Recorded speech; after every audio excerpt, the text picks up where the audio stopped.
est-ce que Joel Embiid n'est pas d'ores et déjà l'un des plus gros what if de l'histoire de la NBA? Parce que au-delà de redevenir compétitif, moi je vais encore plus loin dans ma réflexion. Est-ce que Joel Embiid peut encore être un joueur élite de basketball?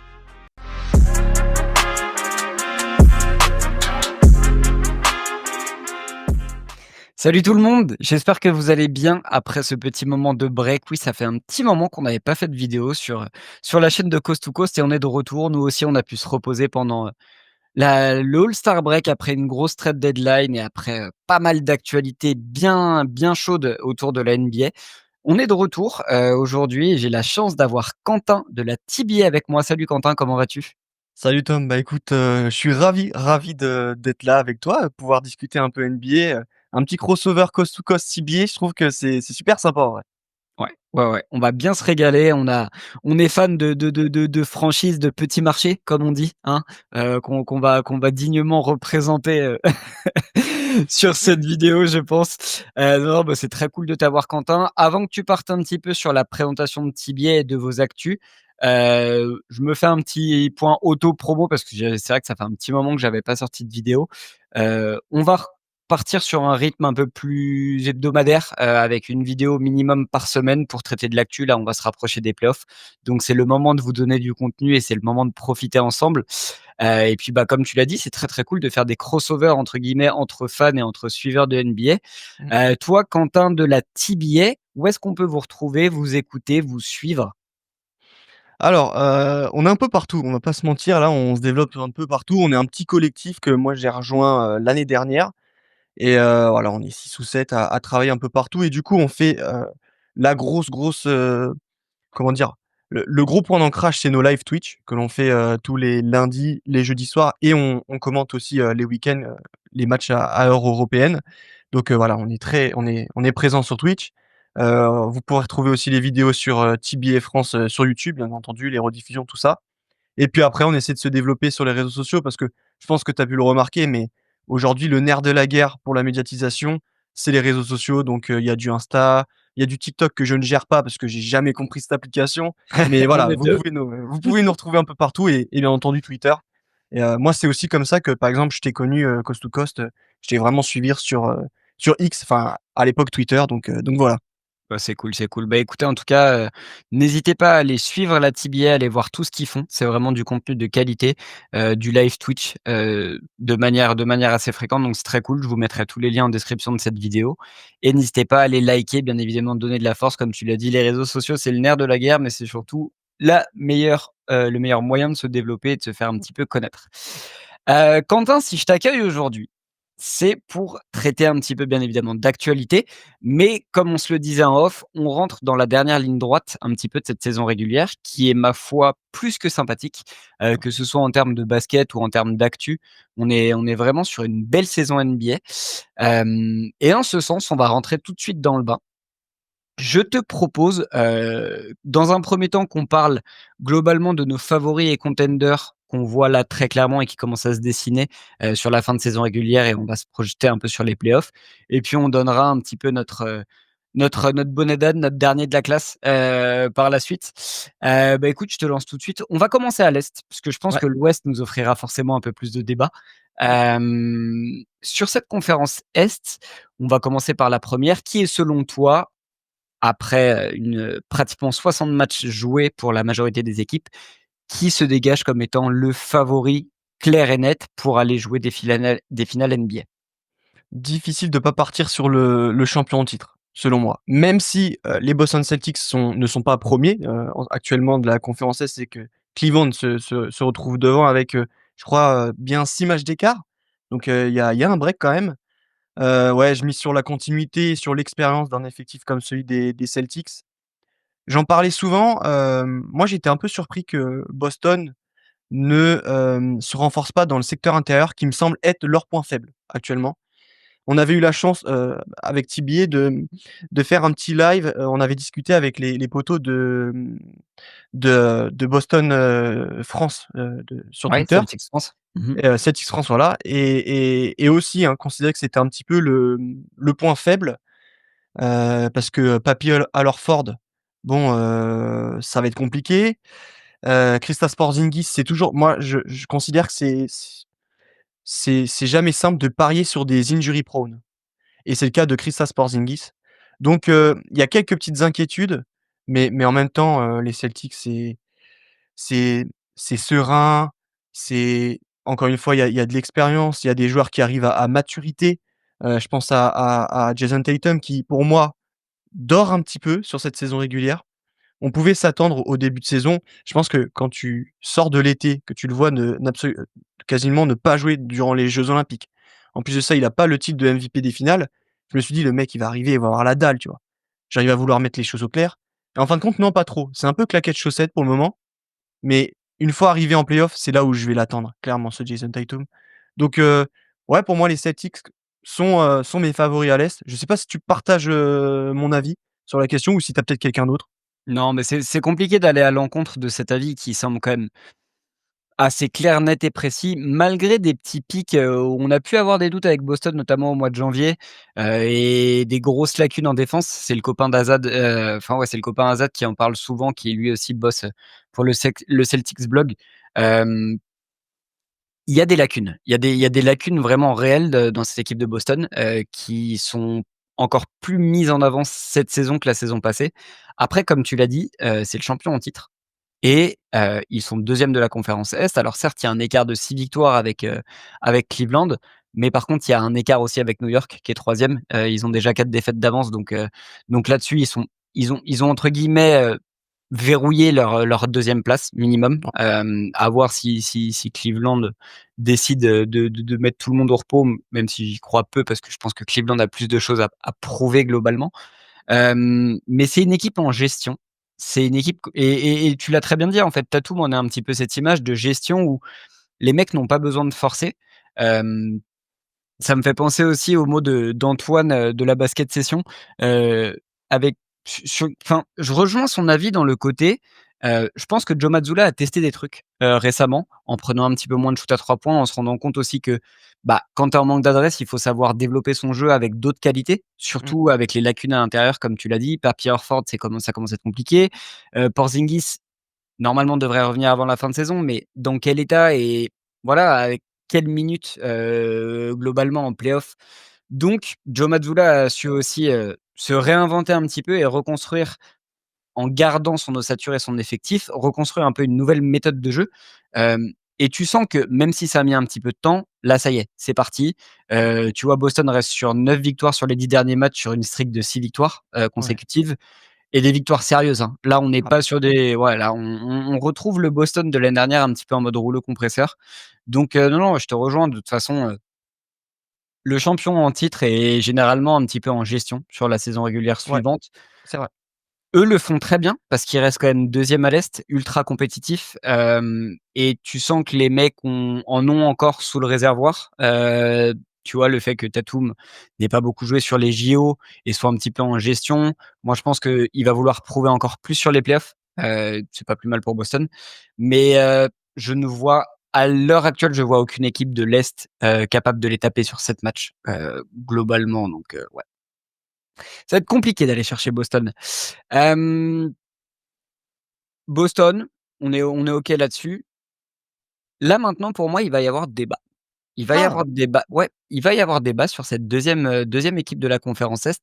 Non pas que je veuille remettre en doute, la saison de Cleveland, parce que forcément, c'est là-dessus qu'on va aller. Mais est-ce que Cleveland, aujourd'hui, peut réellement se présenter comme réel poil à gratter de Boston? Parce que là, clairement, l'idée de Cleveland, au vu de la saison régulière, c'est minimum finale de conf. Je pense qu'on est plutôt aligné là-dessus. Et Ouais. est-ce que Cleveland aurait potentiellement des armes pour aller chatouiller Boston? Bah, écoute, on parlait du secteur intérieur. Est-ce que tu as pas le meilleur secteur intérieur de la ligue avec Evan Mobley et Jarrett Allen, au sein des Cleveland Cavaliers? Moi, je pense que quand les Celtics, heu, remarquent le chantier qu'il y a dans le secteur intérieur de devoir se confronter à ces 2 joueurs-là, tu peux trembler du menton un petit peu quand même, hein. Parce Mmh. que, alors en plus de ça, Cleveland, j'ai l'impression que le move DeAndre Hunter, c'est un peu un move, pour essayer d'embêter, les Boston Celtics. Avoir un défenseur là, costaud, sur les ailes pour pouvoir tenir, que ce soit Jason Tatum ou Jaylen Brown. Franchement, les favoris à l'Est me semblent être les Celtics, mais les Cavaliers, je les mets vraiment juste en dessous, quoi. Et pour moi, il y a pas vraiment un écart, entre les 2 sur un tu parlais d'une série en 7 matchs. Je pense qu'à l'heure actuelle, je dirais, c'est du, 55-45 pour Celtics. Je pense, hein. Ouais, Moi, je suis vraiment serein concernant cette équipe des Cavaliers et qui plus est, il y a un joueur, on parle de Jason Tatum qui est un peu en mode, tranquille, croisière, claquettes chaussettes. J'ai l'impression que c'est aussi le cas d'un joueur du côté des Cavs, c'est Donovan Mitchell. et ouais. Et lui, il m'a déjà prouvé des choses de fou furieux en play-off. Donovan Mitchell, play-off, c'est très, très dangereux. Mmh. Moi, je me souviens du Jazz, de confrontation avec Jamal Murray, c'était une dinguerie. On sait, en fait, ce qu'il peut donner en play-off et pour le moment, il tourne à sa petite vingtaine de points et tout ça parce qu'il partage le ballon. C'est vraiment un esprit collectif qui est ancré avec Kenny Atkinson. Mais à un moment donné, en play-off, il y a des joueurs, ils vont devoir prendre leurs responsabilités et attention, je vais garder un œil sur Donovan Mitchell. Ouais, ouais, carrément, carrément, Donovan aura des choses entre guillemets «à prouver», sur ces playoffs parce qu'on rappelle que derrière, si je dis pas de bêtises, je crois qu'il lui reste plus qu'1 an de contrat, derrière cette saison-là. Donc à un moment donné, je pense que Donovan Mitchell, on commence à connaître le personnage. On sait qu'il a envie de se vendre en tant que leader de franchise Mmh, et là, globalement, bah, là, la balle est dans son camp. C'est-à-dire qu'il a un nouveau coach qui est ultra performant. Kenny Atkinson, le boulot qu'il fait cette année, c'est quand même assez monstrueux. Hem Globalement, la franchise fait tout aussi pour que Cleveland soit ultra compétitif. Le recrutement de Hunter, là, on savait qu'il y avait un vrai manque sur ce poste 3. Tu vas choper Hunter à Atlanta. Tu as ta pièce, en fait. Tu as ta pièce qui permet de compléter ton roster qui est déjà ultra compétitif. Moi, je t'avoue que le seul doute, entre guillemets, enfin, l'un des doutes majeurs que je mets en avant sur cette potentielle confrontation, c'est que si je pars du principe que les 2 franchises sont au complet à mmh. 100. C'est-à-dire que j'ai encore en tête les dernières campagnes de playoffs de Jarrett Allen et Evan Mobley et je me demande, tu vois, tu parlais de Donovan Mitchell et Jason Tatum, c'est des mecs qui alors il y en a un qui est champion, qui a fait encore plus que l'autre, mais c'est des mecs qui ont déjà prouvé leur réelle valeur en playoff.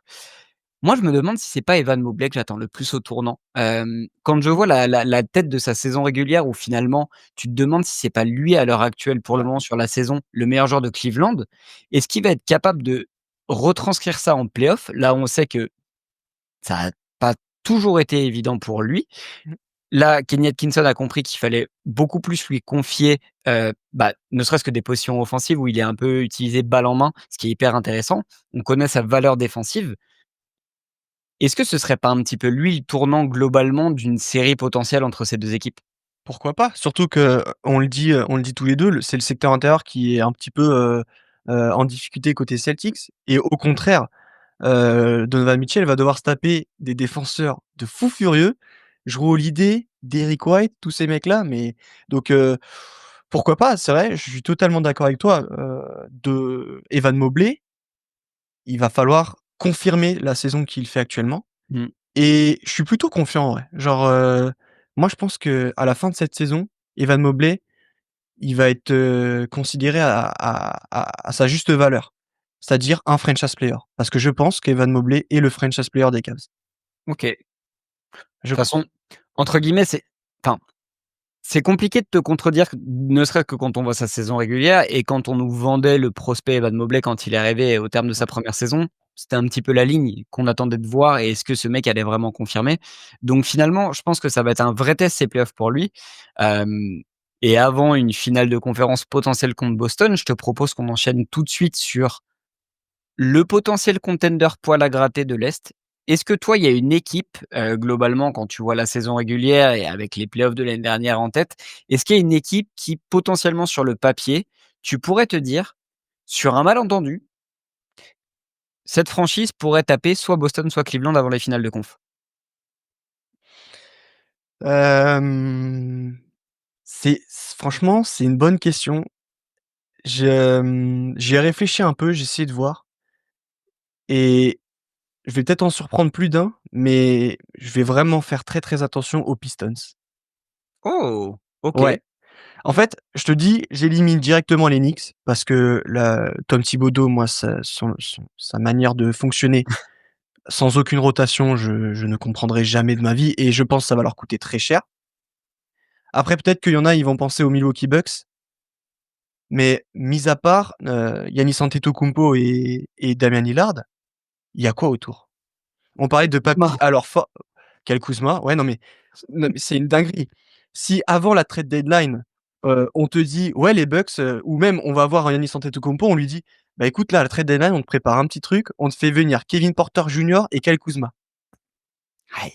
J'aurais bien aimé voir sa réaction, tu vois?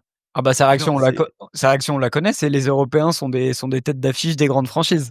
et ça veut tout dire. Ça veut tout dire. Ça veut dire: «Cet été, les gars, je me barre. Si vraiment tout se passe mal, je me barre».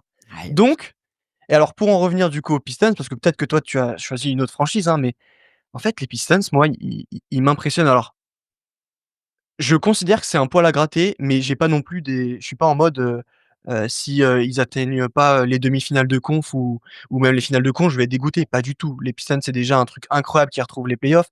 Ils ont vécu une année pire qu'un calvaire l'année dernière Mmh. et Cade Cunningham, pour moi, là, il a montré qu'il avait l'étoffe d'un franchise player. C'est une dinguerie ce qu'il fait. Il a été parfaitement entouré. Il y a des joueurs vétérans qui apportent, quelque chose de fou, que ce soit Tobias Harris, Malik Beasley, THG, enfin tous ces joueurs-là, ça fait un bien fou. C'est ce qui manquait l'année dernière, des vétérans de la sorte, pour un peu leur apprendre ce que c'est que le métier de joueur de basketball professionnel, parce que ça, c'est super important, et ce que c'est aussi de gagner. Parce que l'année dernière, ils en ont pas gagné beaucoup. Je crois que j'ai vu une statistique, ils sont à 32 victoires, il me semble, à l'heure où on tourne. En 2 saisons, les 2 précédentes saisons, ils ont cumulé 31 victoires. Donc ils ont C'est déjà ça. fait mieux qu'en 2 saisons. C'est fou et et je sais pas, encore une fois, Cade Cunningham, moi, il m'impressionne. Jalen Duren, je sais que défensivement, il y en a beaucoup qui le critiquent, mais je trouve qu'on est très dur avec lui. Moi, je considère que ça reste quand même un rien que par sa corpulence, sa taille et sa mobilité, ça reste un très bon protecteur d'arceaux et offensivement, il est super chiant à scoltiner. Donc heu, donc ouais, je miserais une petite pièce sur les Pistons pour être un petit peu, cette équipe poil à gratter. Voilà.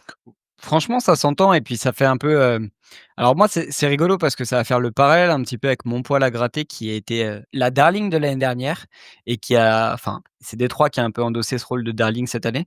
Ouais, Moi, je pense qu'Indiana va être un poil à gratter, OK. malgré un début de saison compliqué. On reviendra un petit peu sur Indiana après. Je voulais juste compléter ton propos sur Détroit parce que, hem déjà, remettre les points sur les i et les barres sur les t en disant que Cade Cunningham est un franchise player et joue à un niveau all-star, c'est très important de le faire. Je pense qu'aujourd'hui, Cade Cunningham est globalement l'un des meilleurs meneurs de la ligue. Après, vous le classez où vous voulez en fonction. Sur la saison régulière, je pense qu'il y a pas trop de débat. Cade est monstrueux dans sa gestion, du match, dans sa gestion des possessions. C'est fou, hein, c'est fou le développement de ce mec qui galère quand même depuis qu'il a Détroit entre les blessures, les effectifs qui sont quand même cata depuis qu'il est arrivé en NBA et j'ai aussi envie de remettre un petit peu de crédit sur JB Bickerstaff, Ouais. Ah bah oui. qu'on a globalement pris la commu basket, on a quand même pris l'habitude de souvent le critiquer et bah, au final, entre ce qu'il a fait à Cleveland, sur ses premières années et ce qu'il fait à Détroit, bah, tout n'est pas acheté et loin de là même, J.B. Bickerstaff a réussi à vraiment insuffler une alchimie dans cette équipe entre des jeunes et des vétérans, tu l'as très bien dit. L'apport de Tobias Harris, est hyper intéressant. Après, là où j'ai mes quelques doutes, c'est qu'on connaît aussi Tobias Harris en playoff, voilà, Ouais, c'est vrai. ça peut être problématique, mais tu vois des joueurs un petit peu en mode résurrection type Malik Beasley et tout, c'est cool de les revoir jouer à un tel niveau de basket, et entre guillemets «mener l'idée» par un Cade Cunningham qui joue à ce niveau-là tous les soirs, c'est assez impressionnant. Détroit reste quand même sur 7 victoires consécutives. Ils sont 6e à pratiquement égalité de bilan avec Milwaukee et Indiana, ça se joue à 2 défaites. Mmh. C'est-à-dire que là, quand même, ce qui est assez fou, c'est se dire qu'aujourd'hui, Détroit est plus proche de jouer l'avantage du terrain que de jouer une qualif en play-off direct. Ce qui est quand même, enfin, personne s'y attendait en début de saison. Détroit, voilà, on les envisageait entre la 11e et la 15e place, bien gentiment. Mais non, non, c'est une très belle saison de la part de Détroit. Moi, pour enchaîner, ouais, comme je te disais, je pense que mon poil à gratter, ça va être Indiana. Indiana, j'avais énormément de doutes sur ce début de saison, bah, un peu comme tout le monde, on voyait un Tyrese Haliburton, plus vraiment joueur de basket, en tout cas plus le joueur de basket qu'il était l'année dernière. Malgré un Pascal Siakam qui faisait ses stats globalement, on avait, je sais pas, il sent un manque d'alchimie ou en tout cas un manque d'énergie collective qu'avait montré cette équipe l'année dernière et tu sens qu'en fait, bah, là, il y a une réelle montée en puissance depuis, le NBA Paris Games et même un petit peu avant, où Indiana enchaîne pas mal de victoires, commence à se stabiliser à cette 4e place, 4e, 5e place, de la conférence Est.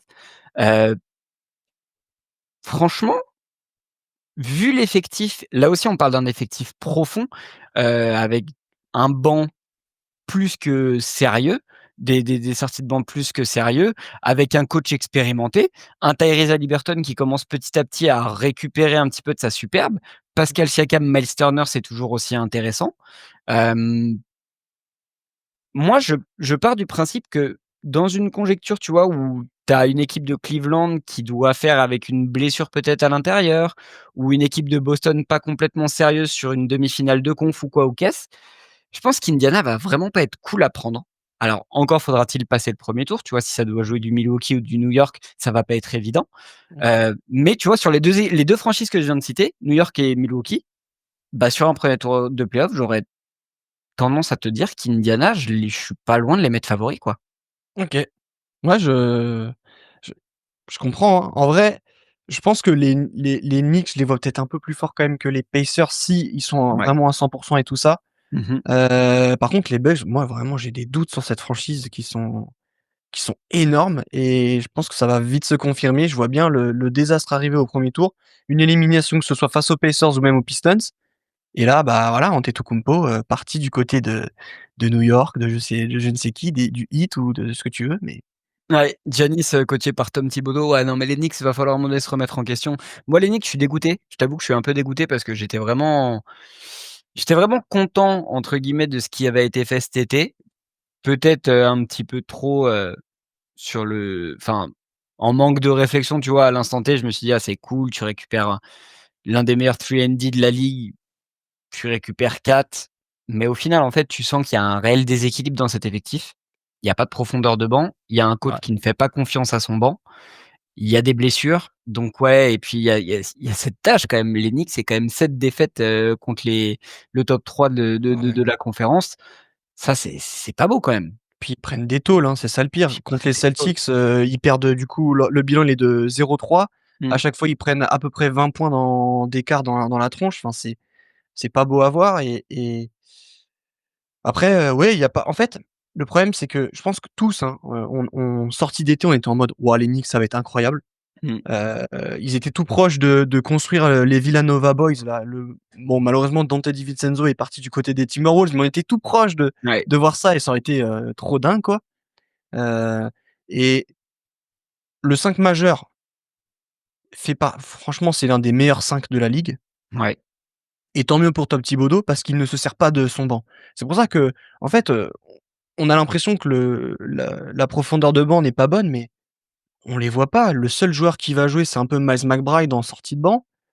Puis après, c'est quoi, et puis de toute façon, quand tu alignes autant de quiche sur, ton 5 majeur, tu as plus rien derrière.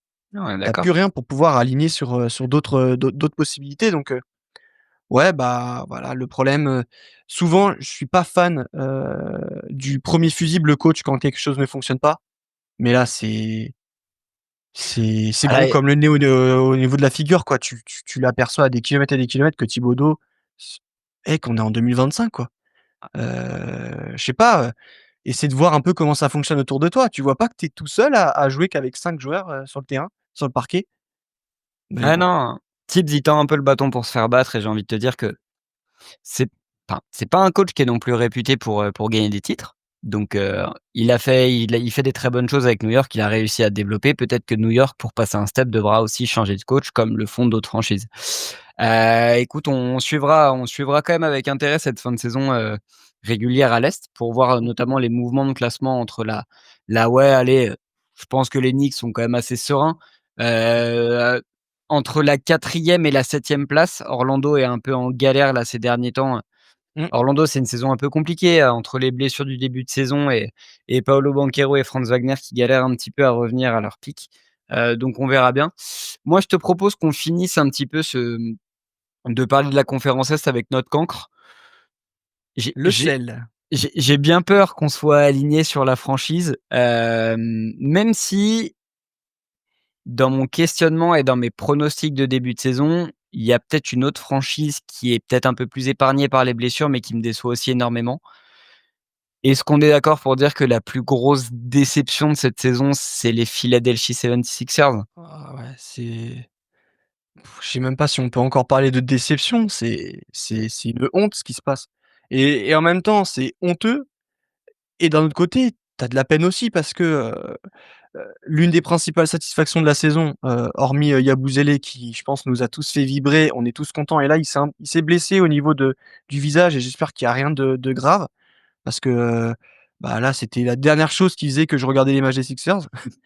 Mais enfin, ouais, Jaren McCain, il était incroyable, il se pète, tu l'as plus jusqu'à la fin de la saison et puis à côté de ça, bah, m moi, j'ai hâte qu'on parle de Joel Embiid. J'ai grave envie de connaître ton avis, mais tu crois encore en Joel Embiid? Moi, j'ai l'impression que Joel Embiid, c'est des Marcus Cousins, c'est terminé.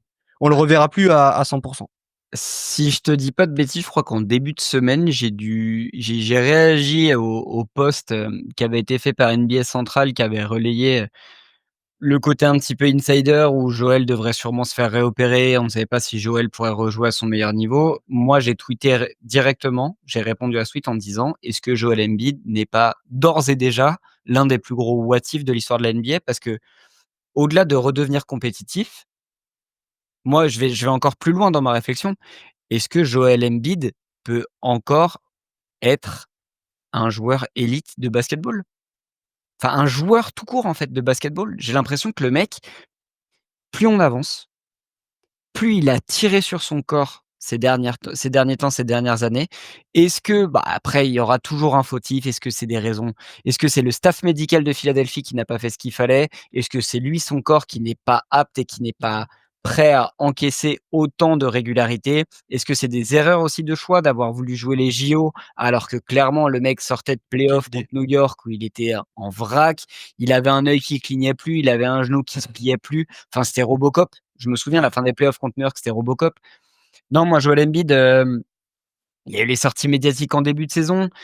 Il est pas bien Joel Embiid. Il est pas bien. Ah Au-delà de mais pas être bien physiquement, il est pas bien mentalement ouais, et je suis content que tu le dises parce que, c'est ce que j'ai toujours dit et moi, je reste persuadé que son début de carrière en lui-même, ça l'a gravement touché et non pas seulement physiquement, mais mentalement.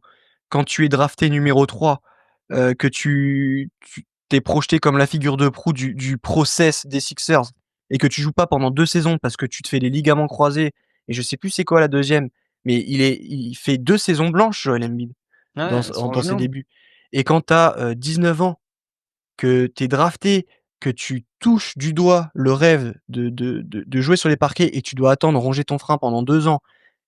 En plus, le physique que tu as, je pense qu'il a en fait, je me demande si dans sa tête, il s'est pas vu comme le Derrick Rose, de cette époque-là, quoi Bah, de toute façon, et dans sa tête, je pense qu'il est passé de Shaq à Derrick Rose.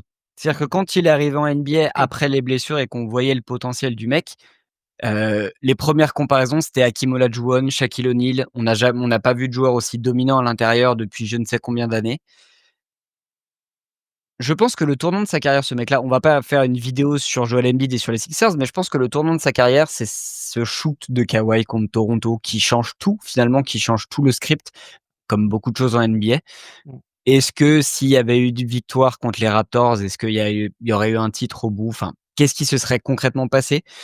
Moi, j'en arrive à la conclusion que, bah, alors, pour revenir globalement sur Philly, pareil, Paul George joue blessé et Paul George ne retrouvera jamais son niveau et a un contrat démentiel. mais non, mais quelle idée de tu sais que tu as un injury prone dans ton effectif qui est franchise player, tu fais venir un injury prone. Enfin, Ah ouais, c'est se tirer une balle dans le pied, je sais plus c'est qui le GM des Sixers, mais bon, bah, frère, pose la bouteille, quoi, tu fais quoi? c'est encore Daryl Morey? C'est possible que ce soit encore Daryl Morey, hein, J'ai ouais, un c'est doute. possible, hein. Je crois que c'est Daryl Morey. Non, mais tu vois, pareil, c'est dramatique, mais j'ai l'impression que Philadelphie est un peu devenu les Clippers de la conférence Est, où tu alignes tous les mauvais choix et tous les joueurs dont tu te sépares s'épanouissent ailleurs. tu vois? Personne n'aurait imaginé que James Harden retrouve le niveau qu'il a actuellement aux Clippers. Ah ouais. On est à 2 doigts de se dire que finalement, bah, peut-être que Ben Simmons va redevenir aussi un joueur de basket. Enfin, ça devient triste et moi le joueur pour qui j'ai le plus de peine au-delà de Gershon, parce que Maxi? voilà, Gershon, j'ai pas forcément de peine parce que là, au moins, il s'est refait un nom à NBA et je pense qu'il aura des réelles options cet Ah été. oui, mais oui. Voilà, tout le monde enfin, beaucoup de franchises vont vouloir miser sur un Gershon Ah Yabusele bah, il y en qui a a 30. montré Moi, pour moi, il y en a 30. Il y en a ouais, 30 parce que c'est un véritable col bleu, Gershon. on est d'accord là-dessus. Moi, j'ai de la peine pour Tyrese Maxey qui aujourd'hui est le franchise player et doit en fait être le point d'ancrage de cette franchise et on doit reconstruire autour de lui. Mais le reste pour moi, c'est enfin, ciao tout le monde quoi. Il y a Heu, il je te mets devant le fait accompli. Pour toi, Tyrese Maxey, il est encore là l'année prochaine aux Sixers? alors, est-ce que je le souhaite pour les Sixers ou est-ce que je le souhaite pour Maxey? Heu, C'est ça la question. Parce que moi, dans le sens, j'aimerais bien que Tyrese Maxey soit ce franchise player des Sixers. Mais par contre, si Tyrese Maxey reste, je ne veux plus voir Joel Embiid à côté de lui. oui, mais c'est enfin, je vais pas te mentir, Tom, mais Au vu du contrat. qui va Ouais. vouloir miser sur Joel Embiid? Si déjà nous, là, en discutant de très loin, outre-Atlantique, on remarque que ça va pas, que le mec il est cuit, mais je pense que la visite médicale, moi ça m'avait surpris que notre ami Mark Williams la manque, mais là Joel Embiid, il met même pas un pied dans le centre de santé, quoi. Hein, Parce c'est qu'il va clair. se casser le genou direct en montant la première marche. Non, mais c'est une dinguerie et Mais moi, je te dis, je pense que Tyrese Maxey, c'est l'un des premiers gros coups, de l'été. Je miserais bien sur un Tyrese Maxey qui se barre des Sixers parce qu'il voit que Paul George, il est aligné jusqu'en quoi? 2029, je crois? Et ouais, il Joel a un Embiid, raison. enfin, voilà, c'est des contrats mammouths et c'est cuit, quoi. Donc Non, c'est Tyrese compliqué. Maxey, je sais pas où par contre, mais je pense qu'il sera plus là. Bon, n'importe, en tout cas, je lui souhaite mais en tout cas que ça bouge dans cet effectif, qu'il y ait du renouveau parce que là, je pense qu'on est aussi arrivé à la fin d'un cycle, un cycle qui n'a pas été victorieux, mais on est arrivé au moins ça y est, on a vu le projet n'a pas fonctionné, le process n'a pas fonctionné, il faut passer à autre chose, donc merci, ciao les Sixers. Ouais, moi, l'autre équipe dont j'avais Ouais. rapidement pensé, mais finalement, je sais pas si c'est une réelle déception, parce que finalement, c'est une déception depuis des années. Moi, c'était Charlotte. Ah Heu, ouais? OK. ouais, mais enfin, à toute proportion gardée par rapport aux Sixers, j'avais émis enfin, pas mal de bons pressentiments sur la saison de Charlotte avant qu'elle commence, Mmh. notamment sur le duo Brandon Miller-Lamelo que je voulais voir se développer. Là aussi, il y a eu beaucoup de blessures. Là aussi, il y a une gestion d'effectifs qui est compliquée. Il y a eu des trades. Là, c'est des pitres. Charlotte depuis leurs 3 dernières défaites, je crois qu'ils ont pris 141 points en 3 matchs d'écart. Enfin bref, c'est cataclysmique. Et cette franchise ne décolle pas, ne décolle plus à un moment donné. Je pense qu'il faudra aussi se poser les questions sur Charlotte. Mais bon, ouais, on va pas trop s'étaler là-dessus, mais Moi, je te dis Lamelo, ça juste bouge? que, ouais, en fait, Lamelo, tu vois, on parle énormément de Zion Williamson, qui soi-disant, se blesse tout le temps et tout, mais Lamelo Ball, je crois que c'est vraiment, j'ai pas les statistiques, je sais pas, mais je serais pas surpris qu'il ait quasiment autant de matchs manqués que Zion Williamson. Ouais, c'est pas Le impossible. cas Lamelo Ball, il se blesse H24, H24 Que et sur des donc entorses. et ouais, bah, ouais et malheureusement, bah, moi, je me souviens, très bien de mon copain que j'ai derrière moi, Steph Curry, qui avait des vrais soucis avec sa cheville au tout début de Mmh, carrière, qui a eu de la chance en fin de compte, bah, d'ailleurs qui, partageait le même, chirurgien que Klay Thompson là et je sais ouais. pas si tu as vu Klay Thompson qui a offert sa Une bague au bague. chirurgien et tout ça Ouais, ouais, très belle et donc image. c'était le chirurgien de Steph aussi pour sa cheville. Bah, moi le seul conseil que je peux donner à Lamelo, bah, c'est va contacter le docteur là et fais quelque chose parce que, bah, là, franchement tu en plus le pire c'est que quel joueur kiffant quand il est sur le parquet mais le problème c'est que tu n'y es jamais sur le parquet quasiment donc Ouais, compliqué. ouais, on est d'accord. Mais écoute, en tout cas, tu viens de me faire une transition assez remarquable. Je te propose qu'on enchaîne tout de suite sur le cancre de la conférence Ouest, avant de OK. passer sur les leaders, parce que je pense que le débat sera assez intéressant. Tu parlais de Zion, Mmh. et si on parlait de Nola? Rapidement. Rapidement parce que moi j'ai un cancre 2.0. Je pense que globalement, si je te dis Nico Harrison, tu vois de qui on parle. Ah bah, oui. Mais Nola, tu vois un petit peu dans le côté aussi Philadelphie, pas épargné par les blessures, mais au bout d'un moment, l'effectif tel qu'il était construit ne pouvait pas fonctionner. Avec du Dejounte Murray qui est pas forcément un elite shooter, un CJ McCollum qui n'est pas un elite shooter extérieur, Alors OK, des Herb Jones, c'est très cool. Zion qui a été blessé, qui revient très bien d'ailleurs, qui est en très bonne forme. Mais pareil, au bout d'un moment donné, lui, je lui souhaite qu'il puisse entre guillemets «s'échapper» de cette franchise qui a l'air maudite, un petit peu comme Charlotte. Ah voilà, tu te retrouves 14e, en lutte avec Utah pour la dernière place. Ouais. Bah, il y a plus grand chose à espérer du côté de Nola, quoi. C'est triste.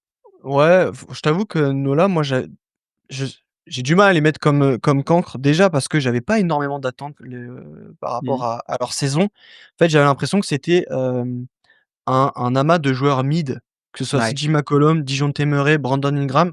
Je trouvais que et puis, en fait, moi, encore une fois, Zion Williamson, je considère que c'est pas réellement un joueur de basket.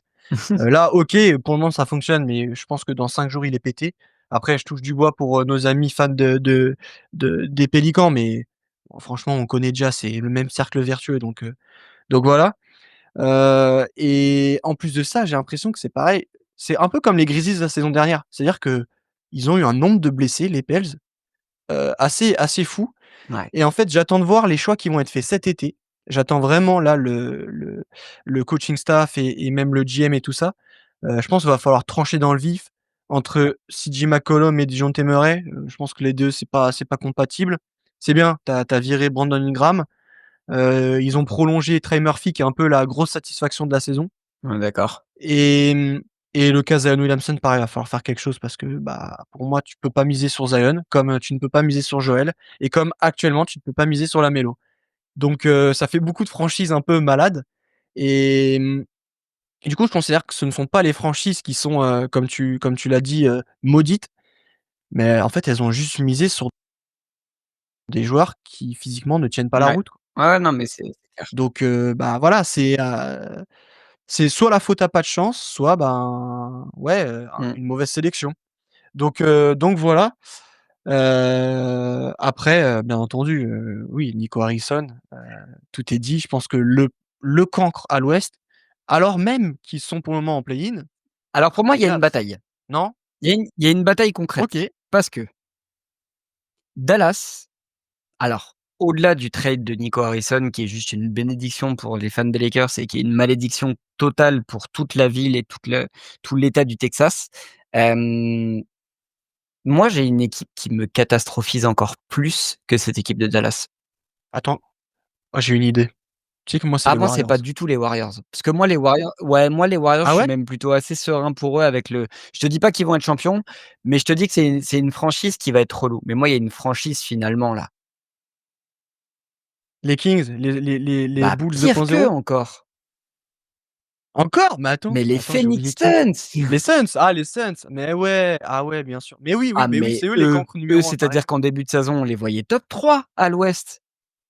Ah ouais, je suis fou, mais oui, bien sûr. Mais cette Je équipe, les ai oubliés. mais c'est ça devient et Dieu sait que j'en ai fait j'ai fait pas mal de contenu avec les copains de Phoenix France que je salue, Malo, Rod, Greg et toute l'équipe, mais mes pauvres, alors Condoléances, hein, mais ne les amis. regardez pas les Phoenix Suns jouer au basketball, c'est atroce! C'est atroce! Tu as Kevin Durant, Devin Booker, Bradley Beal dans ton équipe, tu n'es pas fichu d'avoir ne serait-ce qu'un bilan à l'équilibre. C'est terrifiant, terrifiant. Non et puis ils ont tout mal géré. Moi, je pense que la trade deadline, heu, comment c'est possible? On entend Bradley Beal, des rumeurs, parce qu'ils sont embêtés. Déjà, quelle connerie d'avoir filé une no trade clause à Bradley Merci Beal. Ça, c'est Washington. je ne comprendrai jamais. Ouais, mais alors magnifique les Washington. Franchement, eux, c'est pas des cancres, hein, c'est waouh! Mais déjà, Bradley Beal, le dossier, il a été géré un peu bizarre. On entendait des rumeurs un peu partout. Lui, il nous dit: «Ouais, je veux bien être tradé, mais dans une ville où il fait au moins 20 degrés minimum toute l'année». Mais qu'est-ce que tu racontes? Tais-toi. Et le pire, c'est par la suite, KD qui commence à entendre dans ses oreillettes qu'il est dans les rumeurs de trade. Mais connaissant KD, connaissant la personnalité qu'il a, le mec, mais il doit avoir, Ah il bah, doit c'est avoir le Tito démon, quoi. complet.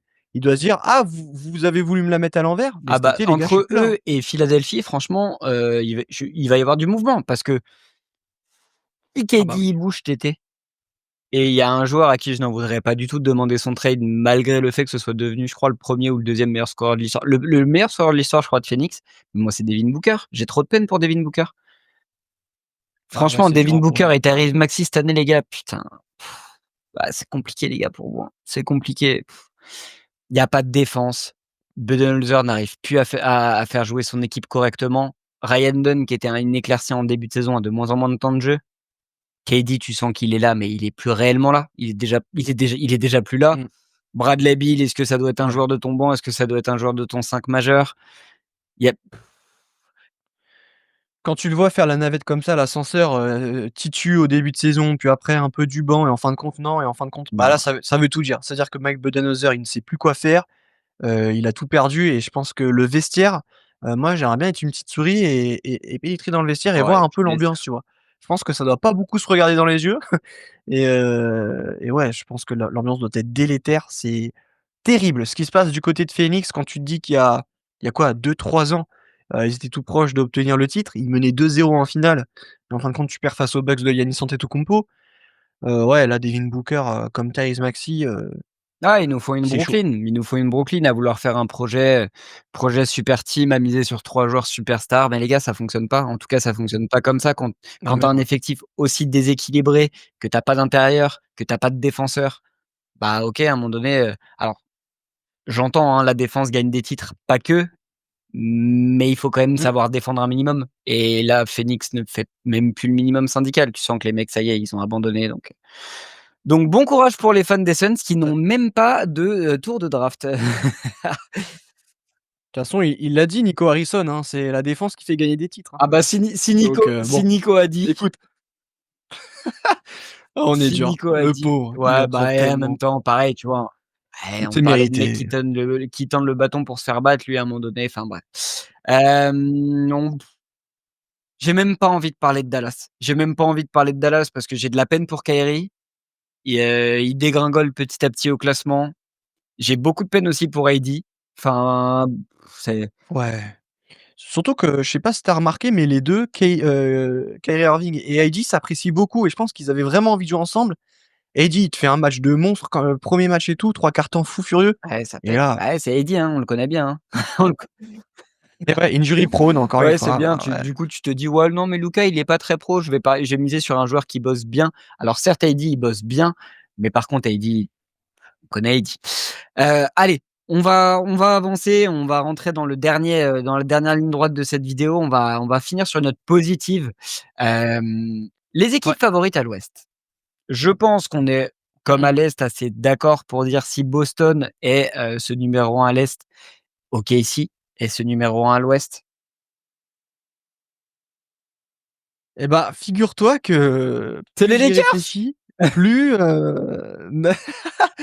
non, mais moi, les Nuggets, encore une fois, bah, il y a l'expérience qui parle pour eux, il y a Nikola Jokic qui parle pour eux. Il parle serbe, donc personne ne le comprend d'ailleurs et ouais, c'est dur. En fait, j'ai l'impression qu'OKC, comme les Cavs, quoique OKC est déjà un petit peu plus avancé puisqu'ils ont déjà fait Bien meilleure sûr, impression en playoff, notamment la saison dernière où ils perdent en 7, je ouais. crois, contre les Timberwolves. Ça se Contre joue à Dallas? pas grand-chose. Eh ouais, C'était eh contre oui, Dallas? C'était contre Dallas et oui, parce que Dallas était avec un finaliste, ouais, franchise c'est vrai. player. Bref. Mais ouais, j'ai du mal à savoir, qui des 2. Et peut-être que je partirais sur, l'expérience des Nuggets. En fait, j'ai l'impression qu'OKC, c'est finale de conférence obligatoire, sinon On c'est est une vraie d'accord. déception. Mais ta fenêtre de tir, elle peut s'étendre encore un petit peu parce que tu as de la jeunesse. Tu peux encore miser sur des contrats rookies, même si je crois que Jalen Williams va peut-être falloir, faire son extension à la fin de la saison. Mais clairement, tu la fenêtre de tir pour moi d'OKC, elle est Ouais, pas là maintenant, c'est pas à l'instant T. Ça peut s'étaler sur, allez 2-3 saisons max. Alors que les Nuggets là, bon bah, déjà ils reviennent de loin parce que la saison a été un peu, a été timorée pourri, je hein. trouve Le début de saison est pas bon. et et bah, là franchement, waouh quoi, ça a connecté. Moi le duo Russell Westbrook, Nikola Jokic me fait vibrer, c'est trop stylé. Donc, allez, je vais te mettre moi, tu sais quoi? Je vais te mettre les Nuggets en favori et du coup, les principaux contenders Ça seront les s'entend, de toute façon, le OKC. débat, il tourne clairement autour de ces 2 franchises, on va pas se mentir, et c'est rigolo parce que c'est vrai qu'il y a Ouais, un petit parallèle qui se fait avec l'Est où tu pourrais faire un parallèle entre Denver et Boston, 2 équipes championnes, qui sont dans la gestion, qui ouais. savent gérer des saisons régulières et quand on arrive en playoff, bah, voilà. Alors Boston un cran au-dessus encore plus, mais Denver, personne ne va avoir envie de les jouer quand tu vois le niveau de jeu du Nikola Jokic cette saison, enfin bref, le mec, c'est Mmh. absurde. Jamal Murray est redevenu un joueur de basket, Aaron Gordon revient bien de sa blessure. Ouais. Tu vois le développement aussi des Christian Brand, des mecs comme ça. Russ qui est aussi un petit peu ce côté résurrection et qui pourra t'apporter, potentiellement en sortie de banc, pendant les playoffs. Moi je pense que je mets un petit cran devant quand même OKC.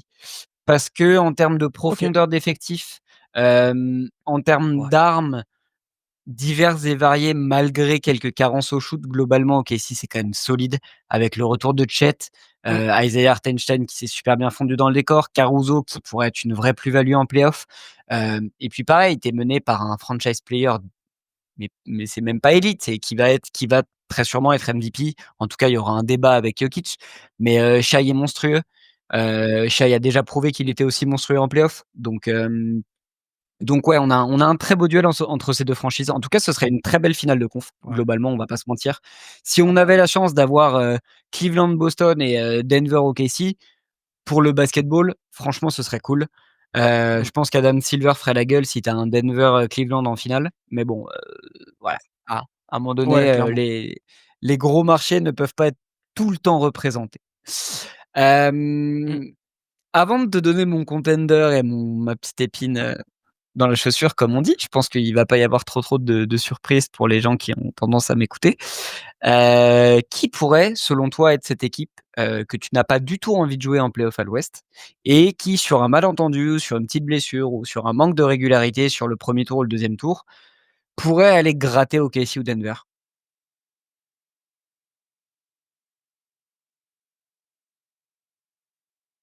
En fait, j'ai l'impression qu'OKC et Denver est tellement au-dessus du lot que, allez,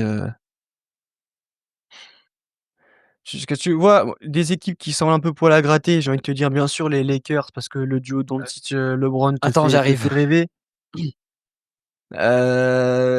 Pareil, tu dis les Warriors, avec l'expérience et les chiens fous qu'il y a, mais le en fait, ces 2 franchises-là, bah, il y a pas de secteur intérieur, quoi. Ouais. Et mais vraiment pas. Et alors, tu fais comment quand tu dois jouer contre, Nikola Jokic ou Chet Non, c'est clair. Holmgren? Ou même Ah, c'est clair. Hartenstein? Donc donc en fin de compte, Memphis? On n'y je te croit pas dirais trop Memphis? je te dirais peut-être en fait, je te dirais peut-être Memphis, ouais. Parce que ce qui parle aussi pour eux, c'est que cette saison, heu, à contrario de Thibodeau et des Knicks, il y a Taylor Jenkins Ah bah, adore la rotation. Je suis pas persuadé qu'il y ait un joueur mais qui je joue plus crois de que c'est le 30 cas. minutes par match cette saison. Et l'effectif est profond, tu as du talent, dans tous les sens, donc ouais, les Grizzlies. Allez, Memphis et partons puis pour là-dessus. récompenser un petit peu la saison formidable qu'est en train de nous pondre Jaren Jackson Jr., qui, Ouais, selon toute vraisemblance, depuis la blessure de Wemby, pourrait potentiellement être l'un des leaders de la course au Depoy. Mais au-delà de ça, Jaren Jackson Jr. cette année, c'est un All-Star. C'est un All-Star et qui assume son oui, niveau, clairement. Hem, Avec un Ja en retrait qui revient de blessure et qui est assez irrégulier, même s'il peut nous pondre des derniers cartons à 17 points comme il nous l'a fait, cette semaine. C'est une équipe qui a galéré la saison dernière à cause des blessures, mais qui a déjà connu des finales de ouais, conf contre les Warriors. exact. Avec globalement le même effectif, le même coach, un effectif qui ne cesse de se renforcer, qui est hyper profond, beaucoup de jeunes joueurs, beaucoup de très Mmh, bonne utilisation, même s'il y a pas mal de critiques de la part de certains fans de Memphis sur Tyler Jenkins. Moi, je pense que c'est un ouais, effectif qui est c'est quand vrai. même bien construit et qui peut être relou à jouer en playoff.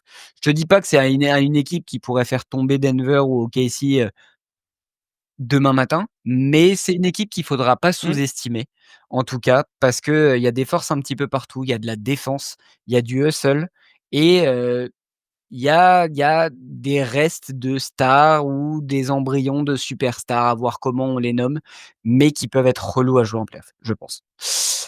Ah ouais. Mais pour moi, en toute vraie enfin, c j'enfonce une porte ouverte et bien évidemment, pour moi, les Lakers ne sont pas favoris cette saison. Il faut pas non plus s'enflammer. Je pense que ça le sera par contre dès la saison prochaine, en fonction de ce qui sera fait cet été au niveau du renforcement de l'effectif. Mais moi, je vois jouer mes Lakers depuis 1 mois et demi et bah, pour une équipe qui sait pas défendre, mes pauvres, pour vous donner des chiffres comme ça, sur les 15 derniers matchs, les Lakers, c'est tout simplement la meilleure défense de la ligue. Donc les Lakers se sont mis à défendre, small ball parce que même si Jackson Hayes rend service de temps en temps globalement, ton line-up avec Dorian Finney-Smith et Rui Hachimura-Lebron à l'intérieur, c'est ça qui finit les matchs et qui emmerde énormément d'équipes. L'arrivée de Luka Doncic, bah, on va pas refaire le joueur qu'est Luka Doncic, mais on sait ce que vaut Luka Doncic en saison régulière et on sait ce que vaut Luka Doncic en play-off. Le développement continuel parce que ce mec ne cesse de progresser, qui est Austin Reeves, qui est tout Ouais. simplement devenu un joueur référencé maintenant en NBA, souvent moqué, souvent surcoté, sous-coté, on savait pas trop où le placer. Bah, en fait, Austin Reeves, c'est à l'heure actuelle la 3e meilleure option d'une équipe qui est 4e de la conférence Ouest. Et puis le retour un petit peu de Gabe Vincent, de Jared Vanderbilt, heu, la présence de Rui Hachimura, de Dorian Finney-Smith. Donc en fait, finalement, malgré une réelle absence et un réel manque à combler dans le secteur intérieur, tu as un effectif qui est quand même assez profond, qui est mené par Luka Doncic et LeBron James. Et je peux te dire, mon ami, qu'il y a aucune équipe de cette conférence Ouest qui a envie de se taper les Lakers. OK, contre Denver, tu as Nikola Jokic, donc ton secteur intérieur, tu vas te faire plier. OK, contre OKC, tu as peut-être aussi plus de hustle à l'intérieur, mais par contre, en termes d'expérience, en termes de QI basket et en termes de je sais appuyer où ça fait mal, quand tu as ces 2 joueurs stars coachés par JJ Redick, parce que lui aussi, on va en parler, on parle de Kenny Atkinson à l'Est, et moi, JJ Redick, ce qu'il est en train de faire avec ces Lakers là à l'Ouest, j'ai pas envie de jouer les Lakers. En tout cas, si je suis une autre franchise, j'ai pas envie de jouer les Lakers. Et quand on est fan des Lakers, bah, l'avenir est quand même radieux et l'avenir à très court terme peut être très cool aussi, tu vois? Mmh. Ah ouais, non, je suis c'est vrai qu'ils font peur. Peut-être pas les Nuggets. Je pense que les Nuggets, ils ont trouvé le remède pour battre, les D'Anthony Lakers, Davis! à plat de couture. Ouais, c'est vrai. Mais, non, non, mais oui, bien sûr. Ça va être intéressant, de voir un peu ce que vont donner les Lakers en phase finale et tout ça. C'est là où moi je pense que Doncic et LeBron James peuvent montrer un niveau, ah, s en fait, j'ai encore du mal à imaginer ce que ça peut donner. Pour moi, le potentiel est infini avec, Ah, 2 joueurs comme ça, hem et donc ça serait incroyable de pouvoir revoir une petite série, Denver Lakers en 7 matchs là, ouais, ce carrément serait et cool. puis Pépère là, à 40 ans, qui s'est remis un petit peu d'essence dans le carburant depuis l'arrivée de Doncic. Il est motivé, il est fort, il est dominant, il est et puis il s'est remis à défendre donc non, non, mais les Lakers vont être un réel poil à gratter.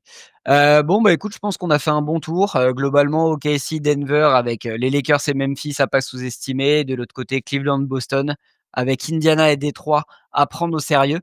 Mmh. Je voulais finir cette vidéo avec un petit jeu.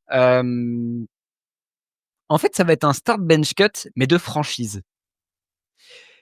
Et on va Oh! partir dans, les abysses, de cette NBA, je pense qu'on a parlé pas mal des franchises un peu cata et je vais mélanger un peu mon start bench cut en quelle franchise tu laisses en vie et quelle franchise tu te dis: «Bon allez, ça y est, il faut déménager, il faut une nouvelle franchise». On sait qu'en plus la NBA est en discussion d'expansion avec Seattle, avec Vegas. Mmh mh. Moi aujourd'hui, je te mets sur la table 3 franchises et tu me dis laquelle tu es sûr de vouloir garder. Celle où tu peux avoir un petit doute Ouais. et celle, bah, c'est bon, on a fait le tour. Je OK. te propose les Charlotte Hornets, les New Orleans Pelicans et les Washington Wizards. Aïe, aïe, aïe, aïe, aïe. Ah, Et c'est c'est pas pas un un cadeau. cadeau, Et hein. si je te propose ces franchises, bien évidemment, c'est c'est tout simplement parce que ces franchises, ça fait des années qu'elles galèrent, qu'elles n'ont pas de résultats, qu'elles n'ont pas de bague, on ne sait pas, elles se restructurent pas, il y a pas réellement de direction concrète, il y a des blessures, le moindre petit côté positif est tout de suite balayé soit par une blessure, soit par un coup médiatique, soit par un surpoids, soit par une cheville qui tourne, soit pour un super max, qui est signé avec une no trade clause à Bradley Beal, enfin bref. Des gestions qui sont catastrophiques, cataclysmiques. Toi, quelle franchise, ça y est, je pense qu'on a fait le tour, on ne veut plus les voir en NBA? Déjà, celle que je garde en NBA, c'est les OK, Wizards. Il te faut une franchise du côté de on est Washington d'accord. DC. C'est elle que je garde et après j'hésite, parce qu'en fait, Ça y est, on a fait le tour dans la Nouvelle-Orléans là, hein. ouais, mais en même temps du côté de Charlotte, Ils ont des beaux maillots. ouais, Ah non, mais c'est des pitres, hein. mais le marché en lui-même, la vie là-bas du côté de Charlotte, est-ce que ça fait vraiment vibrer? Je pense que c'est peut-être plus, sympa de vivre du côté de la Nouvelle-Orléans, non? Je sais pas en vrai. Il y a ça aussi à prendre en compte en fait, hein. C'est l'attractivité de la région dans laquelle, la franchise est implantée ou alors tu te permets de faire un déménagement. On prend un compte en déménagement et mais ce serait un peu triché dans ce cas-là Tu donc dois me supprimer une de ces 2 ouais, équipes. moi je laquelle a le plus d'histoire entre les 2? Je sais même pas, je crois ils ont pas d'histoire C'est les des Pels? histoires très courtes parce que, la nouvelle enfin, ouais, Nola n'était pas Nola jusqu'à il y a pas très longtemps. C'est ça a été il y a eu le changement au moment de Mmh, Chris Paul. Charlotte avant d'être les Hornets, c'était les Bobcats. Enfin bref. Allez, peut-être que les Bobcats ouais. ont un peu plus d'histoire et Ouais, encore je que, pense, ouais. Vas-y, je pense que je vire la on est d'accord. Je Nouvelle-Orléans, pense qu'on va virer les les Pels Pels. parce que ça ne prend pas, ça ne prend plus, ça n'a jamais réellement pris. En Ouais et puis même Pé non mais attends, Pélicans, genre, la Nouvelle-Or les New Orleans Pélicans, genre, Ça fait pas c'est rêver. nul, les Non, mais Pélicans. au-delà de ça, tu sais, quand tu vois les joueurs, les gros joueurs qui y sont passés et qui n'ont jamais réussi à performer là-bas et qui ont performé ailleurs, Anthony Davis, Bah, il y a AD, DeMarcus Cousins, là on a Zion, on a eu Ingram. Charlotte, il y a quand même moins de joueurs iconiques qui se sont rétamés. Kemba Walker quand même, il s'est un peu rétamé à Ouais, la sur fin. la fin, mais il y a eu des belles années à Charlotte. Il y a eu des campagnes de Ouais, playoffs. Moi, j'ai enfin, mmh, ouais, c'est vrai. franchement, vu les certains effectifs, qu'ont eu les Pels à une période, tu te dis que cette équipe, quoi qu'il arrive, ça gagnera pas. C'est un peu comme Portland à un moment donné, c'est des équipes, c'est: «Ah ouais, c'est bon, on a fait le tour, il faut déménager à un moment donné, on n'est plus attractif, quoi. On n'est plus attractif». Mmh, Et j'en avais un ouais, ouais. deuxième. Là, c'est plus en termes de joueurs. Celui-là, il va être assez intéressant parce que je vais te citer, en fait, les seconds couteaux des 4 meilleures franchises actuelles qu'on a citées, que sont Boston, Cleveland, Denver et OKC. Et je veux que tu me les classes dans l'ordre. Si toi, tu devais en choisir qu'un, OK. lequel tu prendrais pour aller au bout? Mmh, Si on va du côté de Cleveland, il y a débat entre Donovan Mitchell et Evan Mobley. On peut partir du principe que Donovan Mitchell a plus d'expérience, a plus de carrière, donc on peut dire que le second couteau va être Evan Mobley. Si je vais à Boston, concrètement, on va remettre un peu de respect sur Jason Tatum malgré qu'il soit pas le MVP des finales, si vous voulez. Jaylen Brown est la seconde option. Et je vais à l'ouest. À OKC, on est pour le moment d'accord pour dire que Jalen Williams serait la deuxième option devant Chet. Il y a débat. oh! Ouais, moi je pense qu'il y a déjà débat et je pense qu'il va vite être entériné, Chet Holmgren, son Je te potentiel laisserai est choisir dingue. entre les 2, entre Jalen et Chet. Et à Denver, c'est OK, Jamal Murray. Si tu dois me OK. classer ou en tout cas me dire avec quel joueur tu as envie de partir en termes de second couteau et le joueur dont tu n'as pas du tout envie de partir parce que tu penses que ça va pas le faire, classe-les-moi dans l'ordre. Ouais. Bon, simple, tout dernier Murray. Oh, Jamal Murray, en 4. Ouais, ouais, pas oh d'hésitation. Jamal, mon pauvre. Pas pas d'hésitation, et après, en fait, le souci, c'est que Chet Holmgren, tu es obligé de prendre en compte, sa fragilité physique et tu vois, il y a des franchises qui ont fait des choix pas bons, Joel Embiid, malheureusement, tu voilà, injury prone et du coup, ça te gâche, énormément de choses. On peut même parler de LaMelo Ball ou Zion Williamson dont on a parlé Tu vois, durant l'émission. Donc sur Chet le potentiel en Holmgren, lui-même et sur ce qu'ils ont montré à l'instant T, tu partirais plus sur un Evan Mobley ou sur un Chet Holmgren? On ah, est du coup, d'accord, Evan hein? Mobley. Et du coup, tu partirais plus Ouais. sur un Evan Mobley ou sur un Jaylen Brown? Mmh. C'est ça, en fait, c'est là où je galère, tu vois? J'ai sur mon petit tableau ma petite ardoise devant, je regarde Mobley et Brown, c'est tellement compliqué et On en lui même manque de temps, respect à Jaylen Brown en quand fait, je même, hein. pense que On lui manque de ah respect, ouais, du coup, je mets ouais. Jaylen Brown en 1. Jaylen Brown, je pense que Jaylen Brown dans toute autre franchise, il est enfin, dans beaucoup de franchises, c'est le franchise player et en fait, j'aimerais bien voir une équipe construite autour de lui aussi. Donc allez, let's go. Jaylen Brown en 1, Mobley en 2, Chet en Oh, 3 et Murray en 4. Jamal. C'est dur, hein, c'est dur parce que le mec lui aussi il nous a quand même offert des campagnes de playoff all time. Il y a une bague, et puis lui, tu vois, alors à l'instant T, je suis tout à fait d'accord et je pense que je rejoins ton classement, tel qu'il est fait. Mais ça m'étonnerait pas que ce classement change radicalement après les playoffs. Tu vois ce que je veux dire? C'est-à-dire que OK, si Denver tape ouais, OKC, ah bah, je me serais pas loin de mettre Jamal Murray en forte concurrence avec Jaylen Brown de l'autre côté. Mais ouais. Jaylen Brown. À voir, Ouais, c'est à vrai, voir, c'est à vrai. voir. Bon, en tout cas, Quentin, je trouve qu'on a bien débroussaillé le chemin. Voilà, on a fait un Ah ouais. un joli tour d'horizon. N'hésitez pas à venir nous dire aussi pour vous qui sont, sur cette dernière ligne droite, les favoris clairs pour le titre, vos pitres, les franchises que vous ne voulez plus voir en NBA et que vous voulez voir remplacées par, les, LeBron Vegas, et les Seattle Storm qui devraient faire leur retour dans quelques années en NBA. Quentin, c'était vraiment très cool de t'avoir. Un gros coucou à toute l'équipe de TBA et on a hâte de vous retrouver, encore une fois, tous les liens seront en description. C'était vraiment cool de t'avoir avec nous, donc un grand merci à toi. Bah, merci à toi, écoute, gros big up à la TBA et franchement, quand tu veux, tu passes, petit Twitch et tout ça, on va bien s'amuser, il y a pas de souci, il y a de la place pour n'importe qui. Histoire de discuter de NBA et puis, bah, surtout, gros big up à toi, Coast to Coast. Franchement, donner de la force à Tom, il fait un boulot monstre. On a tous besoin de voilà, de kiffer ensemble et n'hésitez pas à venir commenter, peut-être à venir critiquer des choses qu'on a pu dire aujourd'hui. Ça Sûrement, aussi, ça me sûrement. fait bien rire et puis voilà, merci beaucoup Tom et j'ai vraiment kiffé faire Ouais, cette c'était vidéo avec toi, vraiment c'était très, trop très cool. cool. Sur ce, profitez bien de cette fin de saison régulière. On se prépare, on prend un peu de force et on commence à faire des réserves de bouffe pour nos nuits de playoff qui arrivent et puis on se retrouve de toute façon très, très vite sur la chaîne de Coast to Coast. Allez, à très vite. Ciao, ciao.